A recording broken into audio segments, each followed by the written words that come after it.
The Voices That Killed, Herbert Mullin's Earthquake Prophecy.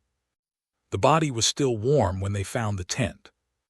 Father Henri Tomei lay slumped in the confessional booth, blood pooling beneath the wooden lattice where sinners came to whisper their guilt.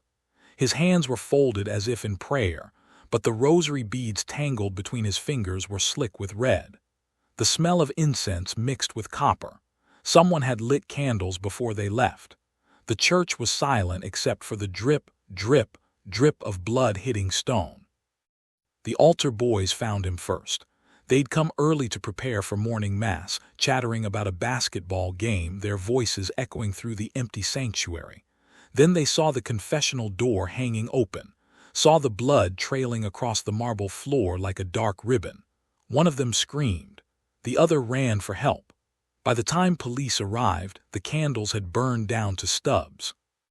3 days earlier, a different body. 2 weeks before that, 4 more. Santa Cruz, California, January 1973.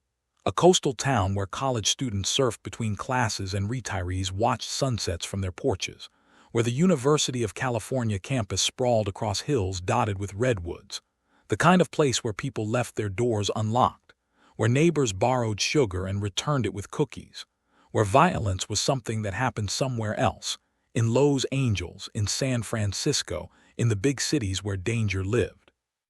Except it wasn't happening somewhere else anymore. 13 people dead in 4 months, different methods, different locations, different victims, one man, one reason no one saw coming. The police had no pattern to follow, no motive that made sense, just bodies piling up faster than they could connect the dots. A homeless man beaten to death with a baseball bat on a lonely highway. A young woman stabbed and mutilated, her body dumped on the side of the road like trash. 4 teenage boys shot execution style in the forest while they slept in their tent. A beloved priest murdered in the sanctuary of his own church. An entire family, pregnant mother, 2 young children and both grandparents, slaughtered in their home on a quiet Tuesday afternoon. And when they finally caught him, when they sat him down in that interrogation room with its flickering fluorescent lights and coffee-stained table, when they asked him why, Herbert Mullin looked them in the eye with perfect clarity and said, "I was stopping the earthquake." He wasn't always a killer. Herbert William Mullin was born on April 18, 1947 in Salinas, California. He grew up in a middle-class family. His father was a decorated World War II veteran, his mother a homemaker who kept their house spotless and made sure Herbert and his siblings never missed church on Sunday. By all accounts, Herbert's childhood was unremarkable in the best possible way. Stable, safe, normal. In high school, Herbert was the kind of kid everyone knew and most people liked. He played football, built hot rods with his friends on weekends, got decent grades without trying too hard. He was voted most likely to succeed by his senior class, a distinction that would become unbearably ironic in the years to come. He had a scholarship waiting at Cabrillo College, a girlfriend named Sally who wore his Letterman jacket and talked about getting married after graduation. A future that looked bright enough to make his parents proud, the kind of future that fit neatly into the American dream. And then his best friend died in a car accident. Dean Richardson, June 1965, 17 years old, same age as Herbert. One moment he was driving home from a baseball game, windows down, radio playing Help by the Beatles, singing along off-key the way teenage boys do when they think no one's listening. The next, his car wrapped around a telephone pole on Highway 1. The impact was so severe that the steering column crushed his chest. Dead on impact. Gone before the ambulance even arrived. Herbert found out the next morning when Sally called, crying so hard she could barely get the words out. He didn't cry at the funeral, he didn't speak. He just stood there in his ill-fitting suit, staring at the casket while something inside him quietly shattered. Friends tried to comfort him, told him it wasn't his fault, told him Dean wouldn't want him to suffer, but Herbert didn't hear them. He was somewhere else entirely, locked inside a grief so profound it rewired something fundamental in his brain. That's when the unraveling began. Within months, Herbert dropped out of college. The scholarship sat unused. He stopped seeing Sally, told her he didn't feel anything anymore, that the part of him that could love had died with Dean. She cried. He didn't. He started experimenting with LSD, marijuana, psilocybin mushrooms, anything that would quiet the noise in his head or maybe make him feel something again. But the drugs didn't silence anything. They amplified it. The grief metastasized into something darker. He began hearing things, voices, whispers that seemed to come from inside his own skull, messages he couldn't ignore. His parents noticed the change. How could they not? Their son, once so bright and focused, now paced the house at 3 a.m., muttering to himself about cosmic forces and telepathic communication. He stopped showering, stopped eating regular meals, started talking about Dean as if he were still alive, as if they were having conversations no one else could hear. They tried to help, they really did. They had him committed to a psychiatric hospital 5 times between 1969 and 1972. 5 times Herbert was evaluated by psychiatrists who noted his delusional thinking, his auditory hallucinations, his paranoid ideation. 5 times he was medicated with antipsychotics that made him shuffle and drool and stare at nothing. 5 times doctors determined he wasn't an immediate danger to himself or others. 5 times he was released back into the world. His father would later testify in court, voice breaking, tears streaming down his weathered face. I thought if I didn't give him attention, the voices would stop. I thought if I just let him be, he'd get better on his own. They didn't stop. They got louder, more insistent, more specific. And by 1972, those voices had a plan. By October of that year, Herbert Mullin had developed a belief system so intricate, so internally consistent, so perfectly logical within its own warped framework, that to him, it wasn't delusion, it was revelation, divine truth, the kind of understanding that separates prophets from ordinary men. He believed that human sacrifice prevented natural disasters.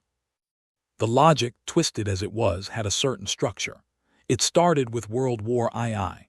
In Herbert's fractured reasoning, the millions who died in the war, the soldiers in trenches, the civilians in bombed cities, the victims of concentration camps, weren't casualties of conflict. They were cosmic sacrifices, blood offerings that had prevented a catastrophic earthquake from destroying California. The war ended in 1945. The sacrifices stopped. And now, 27 years later, the debt was due. California was overdue for the big one, the massive earthquake that seismologists had been warning about for decades. The San Andreas Fault, stretching like a scar through the heart of the state, ready to slip and unleash devastation. And according to the voices in Herbert's head, voices he believed came from his dead father, from God, from the universe itself, only blood could prevent it. At first the voices were vague, background noise, suggestions whispered so softly he could ignore them. But by October 1972 they became commands, crystal clear, undeniable. Someone has to die, they told him, or everyone will. On October 13, 1972, Herbert grabbed a baseball bat from his garage, got in his car and drove to Highway 1 outside Santa Cruz. He didn't have a plan, didn't know who he was looking for. He just drove until the voices told him to stop.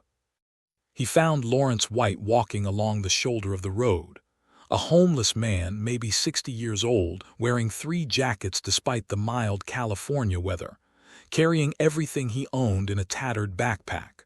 Herbert pulled over, got out of his car, approached the man, and beat him to death with the baseball bat. No hesitation, no rage, no struggle, just obedience. 27 blows to the head. The medical examiner would later count the fractures in Lawrence White's skull like rings in a tree. When it was over, Herbert drove home, washed the blood off the bat, and went to bed. He slept better that night than he had in years. When police later asked why he chose Lawrence White, Herbert said, perfectly calm, "He told me telepathically that he wanted to die. He was volunteering. I could hear him thinking it. He knew what I needed to do. The voices didn't stop. They got hungrier. 2 weeks later, Herbert picked up a hitchhiker. Mary Guilfoyle was 24 years old, a student at Cabrillo College. She was heading to a friend's house in Aptos to study for midterms when a clean-cut man in a station wagon offered her a ride. He seemed harmless, polite, well-spoken. She climbed in, settled her backpack at her feet, thanked him for stopping.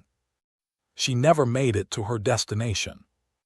Herbert drove her to a remote area in the hills, stabbed her 11 times. Then he gutted her, removing her internal organs with surgical precision, arranging them beside her body like offerings on an altar. Left her there among the redwoods, where hikers would find her 3 days later, covered in a carpet of orange needles. When asked why he mutilated her, Herbert explained calmly, as if describing a recipe, "I was making a sacrifice. It had to be done properly. The voices told me how." The police found her on November 1st. By then, Herbert was already planning his next offering. The very next day, November 2, 1972, 4 teenage boys went camping in the woods of Henri Redwood State Park. David Oliker, 15, Robert Spector, 18, Brian Card, 19, Mark Dreibelbis, 15. They pitched their tent near a creek, built a fire, roasted marshmallows, told ghost stories. Normal kids doing normal things, unaware that this would be their last night alive. Herbert found them just after midnight. He'd been driving through the park, listening to the voices, waiting for direction. When he saw the orange glow of their campfire through the trees, the voices screamed, "There, those 4, now." He walked into their campsite with a .22 caliber pistol and shot all 4 of them in the head while they slept. One by one, execution style. They were still in their sleeping bags, dreaming whatever teenage boys dream about.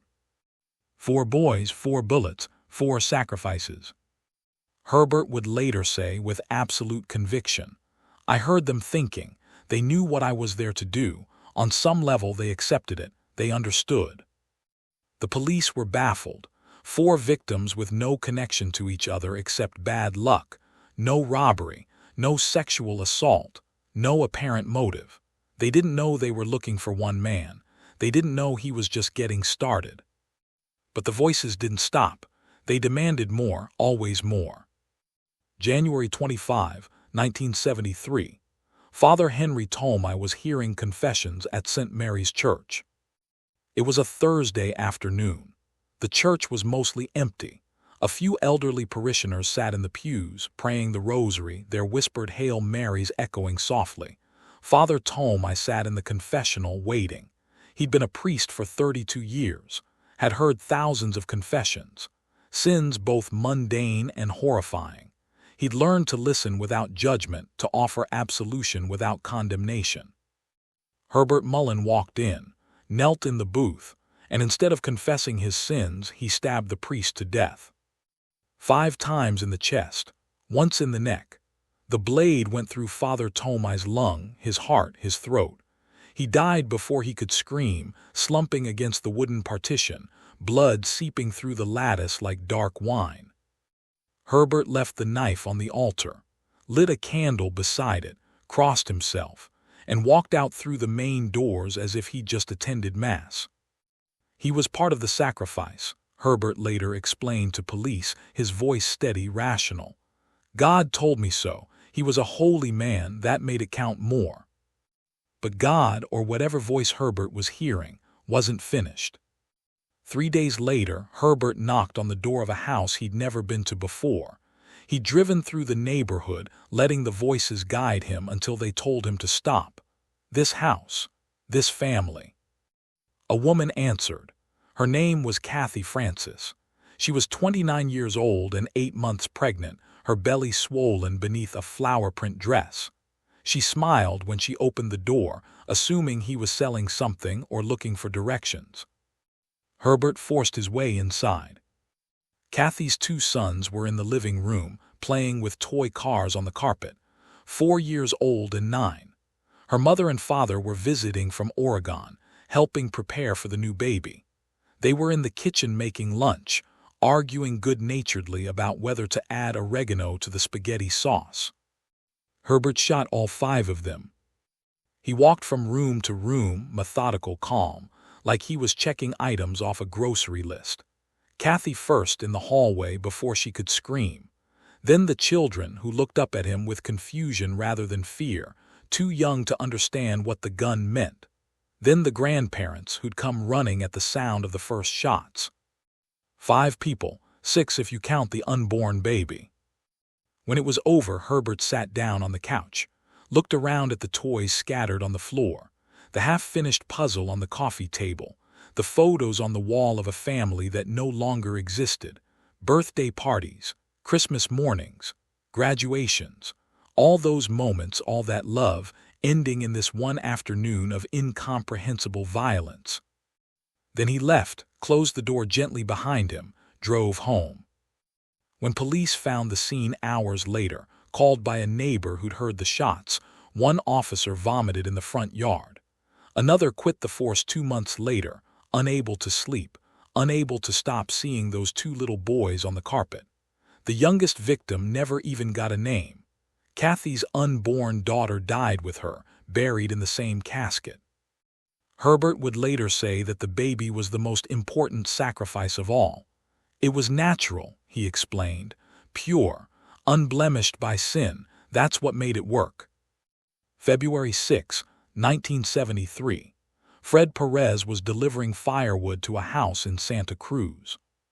He was 61 years old, a retired carpenter who sold firewood to supplement his Social Security, a grandfather of 7 who coached Little League on weekends and never missed a game. He pulled up to the curb, got out of his truck, and started unloading logs, stacking them neatly on the driveway. Herbert Mullin drove past, saw him, and stopped. He got out of his car, walked up to Fred Perez, and shot him in the chest. In broad daylight, on a residential street, in front of witnesses. Fred fell forward onto the pile of logs, blood soaking into the wood. He was dead before he hit the ground. A neighbor saw it happen, Mrs. Elaine Carter watering her roses across the street. She watched the man fall, watched the shooter, young, clean-cut, utterly calm, get back in his car, watched him drive away at a normal speed, obeying the stop sign at the corner. And she wrote down the license plate. That's how it ended. Not with a manhunt, not with a dramatic chase, not with dogs and helicopters and roadblocks, with a notebook and a pencil, with an elderly woman who'd lived through the Depression and knew that details mattered. If you think this is just another serial killer story, you're wrong. What Herbert Mullin believed, and what the system ignored, will shake you more than the body count. Subscribe now, because what comes next isn't just horror. It's a question we still haven't answered, asterisk. How do we stop someone who thinks they're saving the world? 2 hours after Fred Perez was killed, police pulled over a 1958 Chevrolet station wagon matching the description and license plate Mrs. Carter had provided. The driver matched the witness description perfectly. Young white male, clean-cut, calm, polite even when they asked him to step out of the vehicle. His name was Herbert William Mullin. He was 25 years old. When they searched his car, they found the .22 caliber pistol used to kill Fred Perez. Ballistics would later match it to the 4 boys in the forest. They found a knife that matched the wounds on Mary Guilfoyle and Father Tomei. They found a baseball bat with traces of blood and hair. And when they brought him in for questioning, Herbert didn't ask for a lawyer. He didn't deny anything. He didn't even seem particularly concerned. He confessed to all of it. Lawrence White, Mary Guilfoyle, the 4 boys in the forest, Father Tomei, the Francis family, Fred Perez. He walked detectives through every murder step by step, detail by detail, like he was recounting a trip to the grocery store, where he'd been, what he'd done, how it had felt. And then he told them why. I was preventing the earthquake, he said, his voice steady, his eyes clear. California needs sacrifices. My father told me. The voices told me. If I didn't kill them, millions would have died. Don't you understand? Millions." The detective stared at him, waited for the punchline, waited for him to crack, to laugh, to admit he was playing some sick game. But Herbert wasn't joking. His face was serene, almost proud. "Don't you see?" he continued, leaning forward, eager to make them understand. "There hasn't been a major earthquake since I started. I've been doing this for 4 months and California is still here. It worked. I saved you all."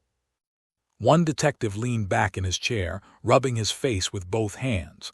Another stepped out of the room, needing air, needing distance from the calm certainty in Herbert's voice. They'd seen killers before, psychopaths who felt nothing, sadists who enjoyed the suffering, men who killed for money or revenge or twisted sexual pleasure. But this was different. Herbert Mullin genuinely believed he was a hero. Most people hear voices in his head and stop listening. That's how we missed it. That's how 13 people died. Herbert Mullin wasn't just failed by his mind. He was failed by a system that released him over and over. If you think mental health laws have changed enough since 1973, they haven't. Subscribe so stories like this don't stay buried in old case files. Because the worst part, it could happen again. The trial began in July 1973, just 5 months after Herbert's arrest. The courtroom was packed. Victims' families filled the front rows, their faces etched with grief and rage. Reporters jammed the back, notebooks ready, cameras flashing. Outside, protesters held signs. Some demanded the death penalty. Others argued for mental health reform. The case had become a lightning rod for everything America was struggling with in the early 70s: violence, mental illness, the collapse of institutional care. Herbert Mullin chose to represent himself, against the advice of his court-appointed attorneys, against the desperate pleas of his parents who sat in the gallery weeping quietly, against all logic and reason. He stood before the jury in an ill-fitting suit, his hair neatly combed, and tried to explain his mission. "I didn't kill these people out of malice," he told the courtroom, his voice calm and measured. "I didn't kill them for pleasure or profit. I killed them to save lives, to prevent the earthquake.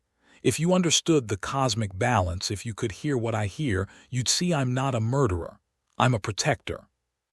The prosecution called psychiatrists. Expert after expert took the stand and testified that Herbert Mullin suffered from paranoid schizophrenia, that he experienced command hallucinations, that he heard voices constantly, that his grasp on reality was fundamentally, catastrophically broken. But here was the problem. Under California law, insanity wasn't enough. To be found not guilty by reason of insanity, Herbert had to prove he didn't know his actions were wrong. And according to the psychiatrists, who'd spent hours interviewing him, administering tests, probing the architecture of his delusions, Herbert knew. He understood that society considered murder illegal. He understood that other people would view his actions as wrong. He just believed the law didn't apply to him because he was operating under a higher mandate. God's law, cosmic law. The law of survival. In other words, legally he was sane. The defense tried everything. They called Herbert's parents to the stand. His mother, Marie, wept as she described the bright, loving boy he used to be, the son who brought her flowers on Mother's Day, who helped his younger siblings with their homework, who dreamed of becoming an engineer. His father, William, took the stand with his shoulders hunched, his voice barely audible. He recounted the 5 times they'd tried to get Herbert committed, the 5 times they'd begged doctors to keep him, to help him, to do something, the 5 times the system sent him home. "I thought if I didn't give him attention," William said, barely able to speak through his tears, "the voices would stop. I thought tough love would work. I thought," he broke down completely, couldn't finish. But they didn't stop, and now 13 people were dead. The jury deliberated for 8 hours. When they returned, the courtroom fell silent. The foreman stood, a piece of paper trembling slightly in his hands. Judge Charles Franish asked for the verdict. Guilty. 10 counts of first-degree murder, 2 counts of second-degree murder. Herbert Mullin showed no emotion. He simply nodded as if he'd expected this all along, as if, in some twisted way, it was part of the plan, part of the sacrifice he was making. But there was one more moment, one final statement before sentencing. Judge Franish asked if Herbert had anything to say. Herbert stood, looked directly at the jury, his eyes moving from face to face, and said with perfect sincerity, "You don't understand. I saved you all, every single one of you, this entire state. If I hadn't done what I did, you'd all be dead. And someday when the earthquake doesn't come, you'll realize I was right." The courtroom went quiet. Not because they believed him, but because he did. With every fiber of his being, Herbert Mullin believed he was a hero. And nothing, not the verdict, not the psychiatrists, not the horror on the faces of the victims' families, could shake that belief. Herbert Mullin was sentenced to life in prison, with the possibility of parole after 7 years. Judge Franish, delivering the sentence, said, "You have committed acts of unspeakable horror. You have destroyed families. You have taken innocent lives, and yet you show no remorse, no understanding of the magnitude of your crimes. Until such time as you demonstrate genuine insight into your actions, you will remain a danger to society." Herbert was sent to San Quentin State Prison, later transferred to various other facilities within the California correctional system. He would spend the rest of his life behind bars. The victims' families attended many of his parole hearings over the years. They sat in the gallery year after year, decade after decade, and listened to Herbert explain, again and again, that he killed to prevent the earthquake, that his actions were necessary, that he would do it again if he had to, because the cosmic balance required it. One family member, the brother of Mary Guilfoyle, once asked the parole board directly, "Why our loved ones? What made them the ones who had to die? My sister was just trying to get to a friend's house. She was studying to be a teacher. She wanted to help children. Why her?" Herbert looked at him. No malice, no anger, just that same serene certainty he'd always had. "She was chosen," he said. "It wasn't random. Nothing is random. They all volunteered on a telepathic level. They understood their purpose, even if they didn't consciously know it. I'm sorry for your pain, but your sister saved millions of lives." The parole board denied him, again. As of today, Herbert Mullin has been denied parole 15 times. The most recent hearing was in 2021. He's 76 years old now. But the question haunted the families then, and haunts them still. Why their loved ones? Why those 13 people? Was it truly random? Or was there something about them, something vulnerable, something visible only to a fractured mind operating on frequencies the rest of us can't perceive, that marked them as targets? We'll never know, because in Herbert Mullin's world the logic was crystal clear, and in ours it will never make sense. The aftermath of Herbert Mullin's killing spree exposed cracks in California's mental health system that, in many ways, still exist today.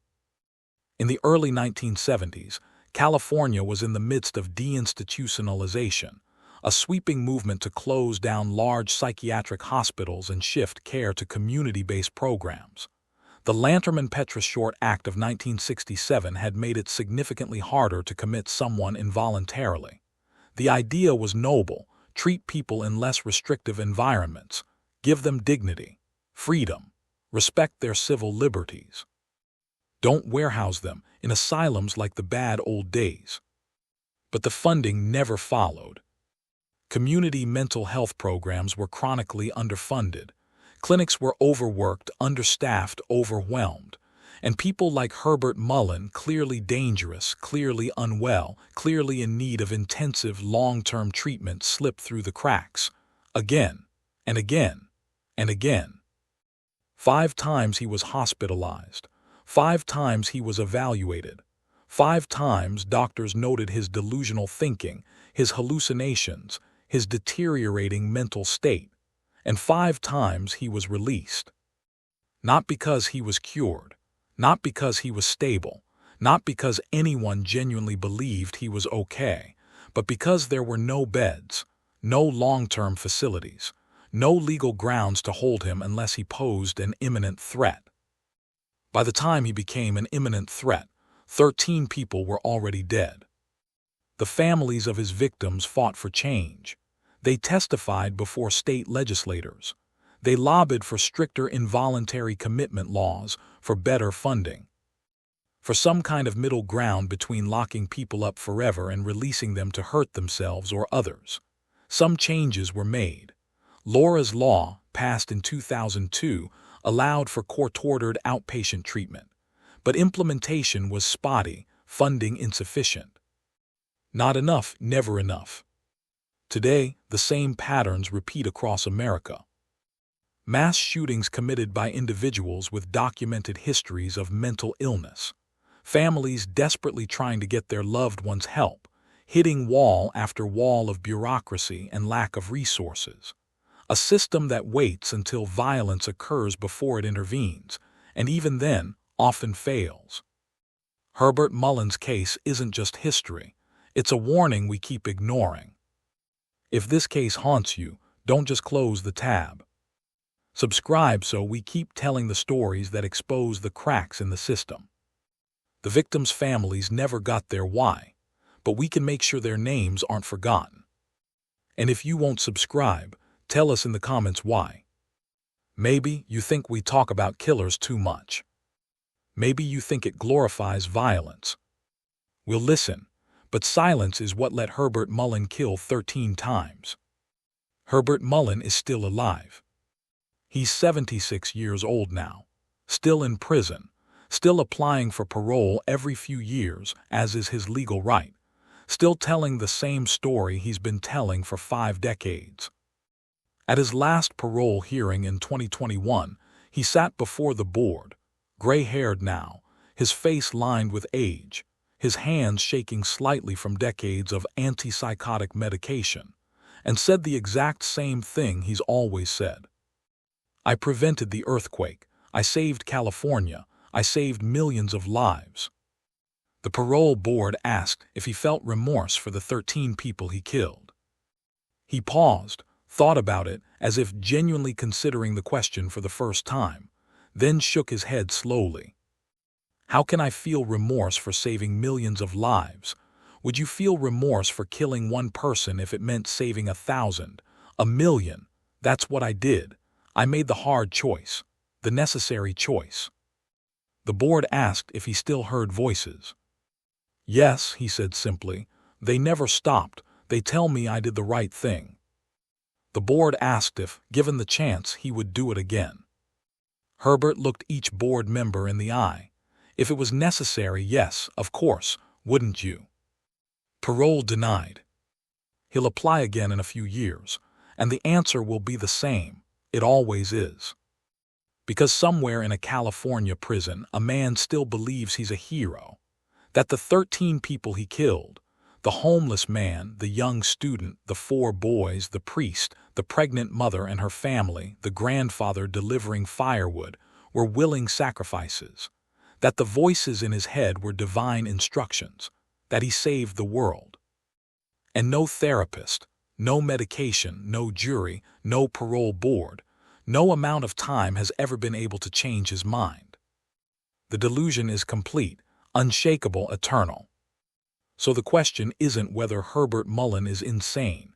That's been established beyond doubt. The question is, how many others are out there, living normal lives, hearing voices, one untreated delusion away from becoming the next Herbert Mullin? How many people are walking around right now, teetering on the edge, waiting for their voices to give them permission to act? And how many times will we let the system fail? Will we ignore the warning signs, underfund the programs, prioritize civil liberties over safety, before we finally learn? Herbert Mullin killed 13 people to prevent an earthquake that never came. And somewhere right now, someone else is hearing voices too. But if you think Herbert Mullin was the only killer in Santa Cruz during 1973, you're wrong. Just 15 miles away, in the same small coastal town, another man was burying bodies. His name was Edmund Kemper, the co-ed killer. And he killed 10 people in the same town, in the same year as Herbert Mullin. 2 serial killers, 1 city, 1 year, both operating independently, neither knowing the other existed, both driven by completely different pathologies to commit unspeakable acts. What are the odds? What does it say about a place, a time, a culture, that it could produce 2 such monsters simultaneously?